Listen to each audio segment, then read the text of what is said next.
नाना मंडळी अगदी योग्य वेळ झाला. हे पा मी पूजेला सुरुवातच करत होतो. अजूनही त्या विठ्ठलाची स्फूर्ती अहो काय सारखे विठ्ठल विठ्ठल करत असता. आता आपण एवढेच नव्हे, आता आपल्या संग हे बाळगी आहे तेव्हा थोडं लक्ष कुटुंबाकडे वेद्या.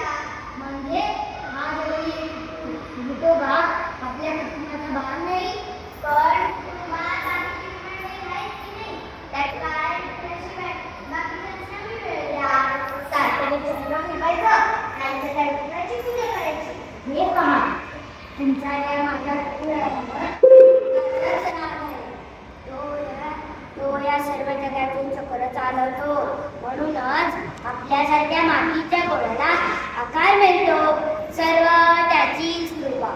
पुढे पुढे आता म्या धुसकाळी करून टीव्हीवर पाणी भरून येते. तोवर त्याकडं लक्ष द्या. आणि हो तोपर्यंत त्या विठ्ठलापाशी जाऊ नका. नाहीतर माझं पोर बसायचं रडत आणि तुम्ही बसायचं भजन करत. आहेच ना श्री हरी विठ्ठला काय बोलायला निघणार. खरं तर मी पूजा करावी म्हणून सर्व तयारी हीच करून देत असत आणि घराकडे भरत कमाल आहे बुवा. चला आता तुम्ही येथे बसा बरं. चला आता तुम्ही येथे बसा बरं. आणि येथपर्यंत शांत राहायचं. लास्ट येताना मी तुम्हाला ही जेवण करून देतो. अरे पण त्या आधी माती भिजावी लागेल. चला ते मग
भक्ती श्रद्धा तुझा अडग विश्वास पाहून आम्ही प्रसन्न झालो.